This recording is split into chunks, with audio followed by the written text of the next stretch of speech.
One of the questions that I get asked a lot is how to connect with Rākau on a deeper level, how to connect to Rongoā on a spiritual level. And so this is what this kōrero is about today.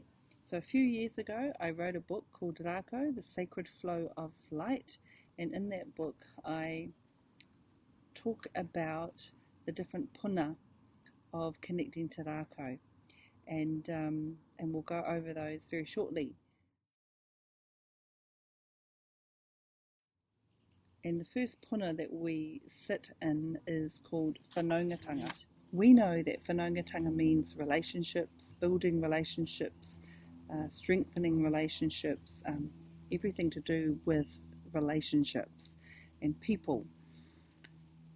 So with kupu o te reo Māori, like whanaungatanga, it is actually a space that we feel from here, the ngākau. It's not actually coming from here, where we think about the word and what it means. It's about what we feel from here within that word whanaungatanga.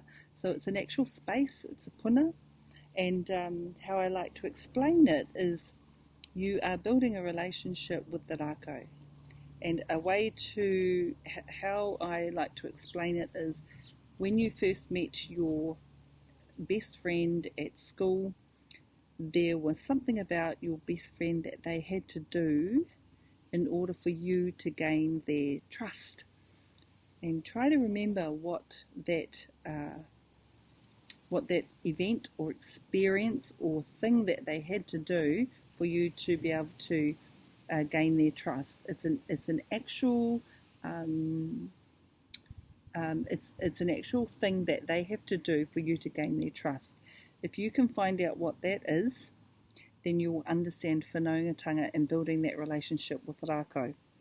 So what I've got here is I've got a branch of a rimu tree, and if I am to build a relationship with rimu, I would sit in that space building a relationship with that Rākau,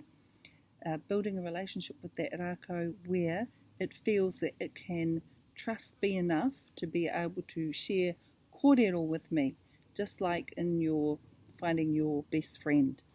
It's about sharing kōrero, ebbing and flowing the flow of Mauri, wairua, kōrero, in a trusting and safe environment. So that is what we're doing with Rākau. We're sitting in the space, in the puna of whanaungatanga with the Rākau, and we are strengthening our relationship with it. And it can.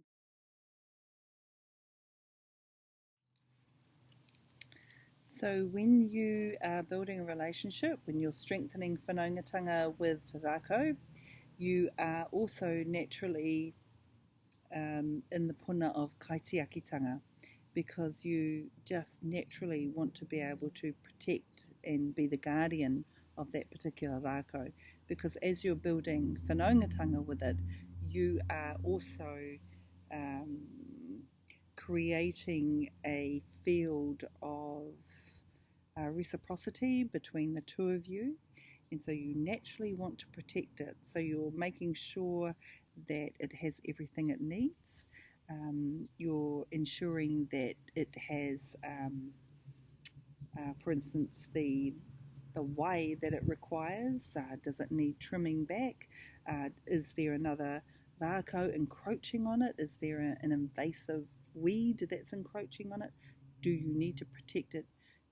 This is a natural flow of moving into kaitiakitanga. You want to protect it and nurture it. That is really, really important. And it is a puna, because you're actually feeling it. You're not thinking of what it needs. You're knowing what it needs, because all of a sudden you have its trust and respect, and it is giving you kōrero information of what it requires to be able to do its optimum best, what it requires.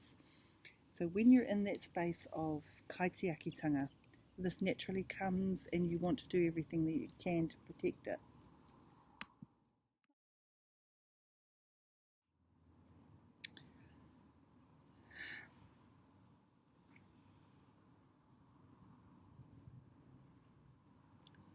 So naturally, when you are sitting in the puna of kaitiakitanga, something happens where, because you are the guardian and protecting that rākau, you would do anything for it.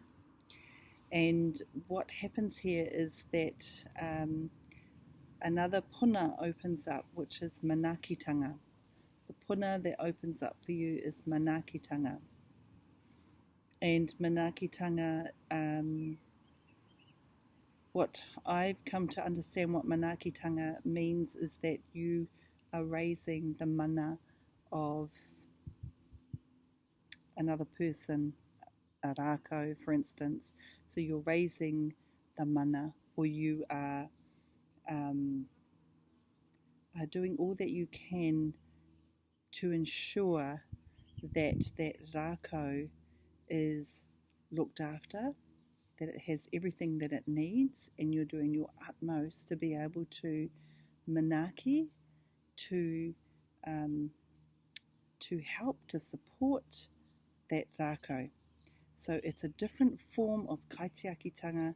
Manaakitanga is raising the mana of a rākau, which could be talking about that rākau to somebody. It could be sharing a kōrero about that rākau. It is raising the mana of the rākau.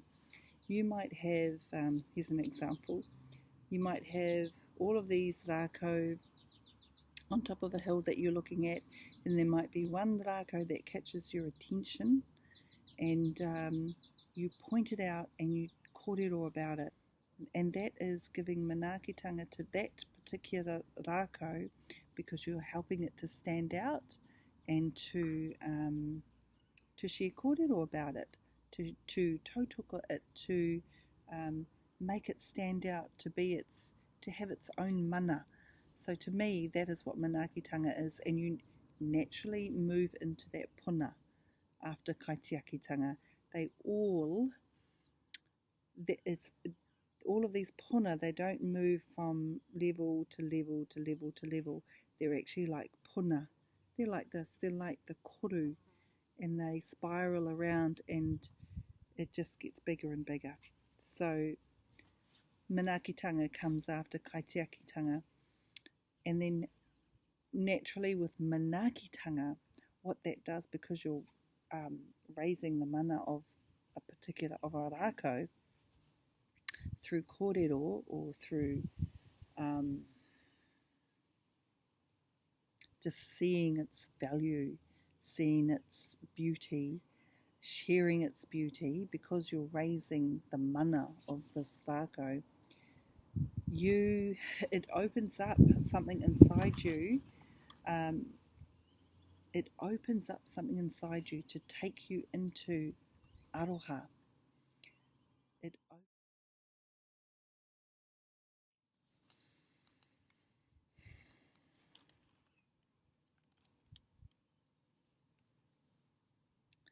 So when you're working with manaakitanga, it does something to your tinana. Once again, these puna, they work, the way they work is that they're opening different areas, different dimensions, different puna of your own tinana, of your own wairua.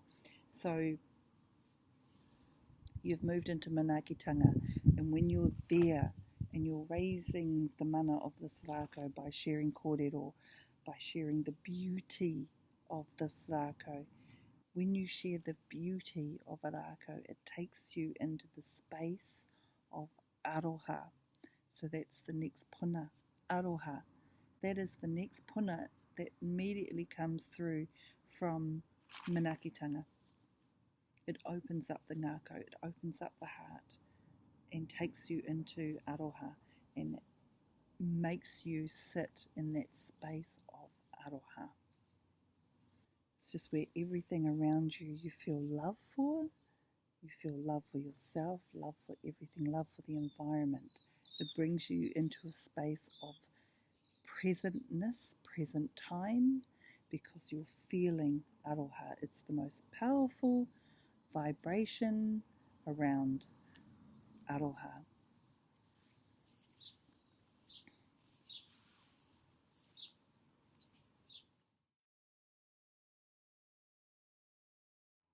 So when you're sitting in the puna of aroha, it is natural to be able to see, feel, sense wairua.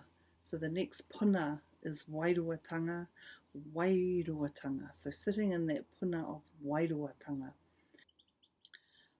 Wairuatanga to me is being able to see two different worlds, to be able to move in two different spaces, that is the physical and spiritual, and being able to move or merge those two together to be able to see them as one. When we sit in the puna of wairuatanga, we start to see, feel, sense wairua.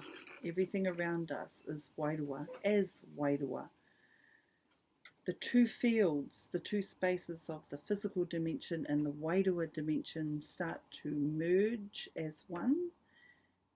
They start to merge as one, and everything around you that you see, you start to see as wairua, as wairuatanga.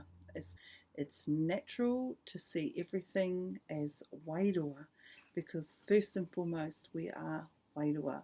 We are spiritual beings first and foremost. This physical body, this physical room I am in is just a physical space. But what is the wairua dimension behind it? There is another space behind that, which is the wairua field. And when you're sitting in wairuatanga, you are able to sense and feel everything about wairuatanga and be able to understand everything in that dimension about what it is showing you. So if I show you this rākau here, this is a seedling that we're growing. This is a kanono, manono, kawaraki. So you see the physical aspect of this rākau, but if you were to look at the wairua of this rākau, what would it be? What would the wairua of this rākau be? And if you were to explain it, could you explain it? Sometimes it's hard to explain in words, but you can feel wairua. So if you were to look at this rākau as wairua, what would it be? So that's something that we go over a little bit more in the course.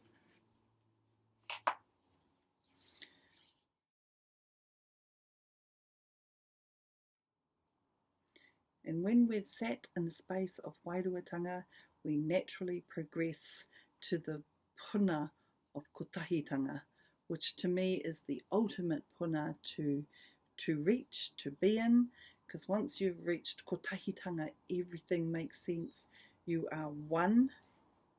You are one with the rākau. You are one with everything. You understand everything. Everything is in that puna of kotahitanga. It's a feeling of oneness, of unity, and it is very, very special and important. And the mana behind kotahitanga is just an incredible puna to reach, to be in, because when you're there, it is a very powerful space. It's a very powerful space to be able to create whatever it is that you want to create. So those are the puna of connecting to Rākau. So we'll go over them again. That's whanaungatanga, kaitiakitanga, manaakitanga, aroha, wairuatanga, and kotahitanga. And all of those are dimensions. They are puna that we sit in and we feel from our ngākau. We do not try and understand what they are from here. We sit in them as spaces to connect with Rākau, to go deeper into that field with Rākau. So those are the puna. Now with all of those puna, there is Mauri. There is Mauri, which connects all of these puna together. It threads and weaves and moves and holds and binds all of these puna together is Mauri.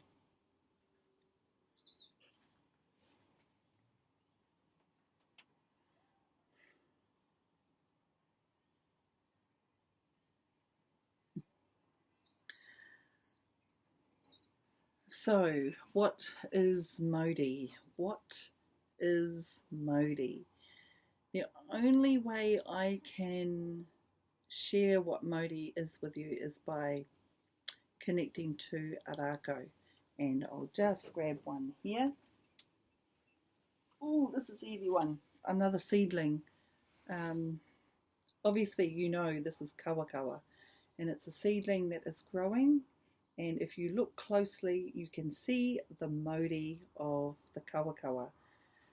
Now, what am I talking about with Mauri? Is it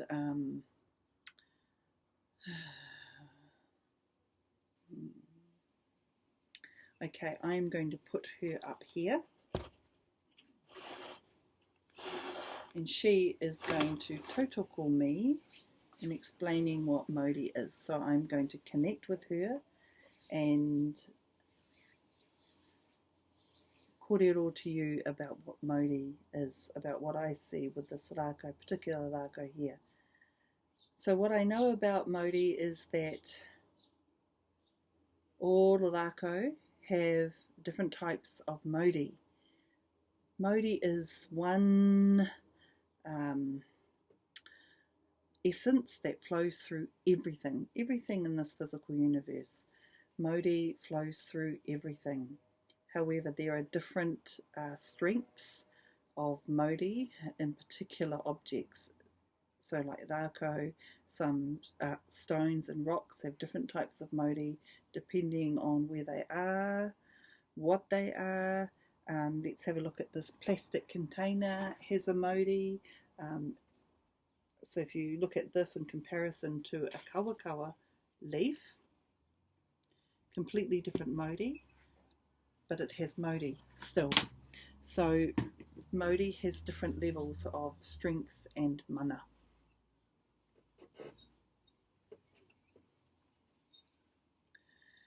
So when I look at this kawakawa plant, I can feel its Mauri. I'm feeling it. You can see it, but the best way to describe Mauri is by feeling it. And when you feel it, because it helps to enhance your whole being, and you start to radiate what the Mauri is of what you're connecting with. So it's like an essence, it's like a breath.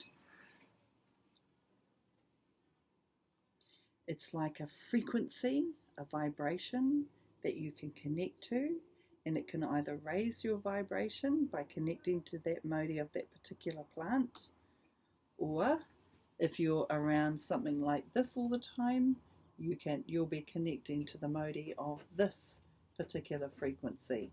So your environment, everything that you surround yourself with has a particular Mauri, and you become that Mauri of what's around you. So if you surround yourself with things like this beautiful rākau here, if you spend a lot of time in the ngahere, at the beach, you are going to be imbuing that particular Mauri. So Mauri is really important. It is like a frequency, it is like a vibration. It's a living vibration, a living essence.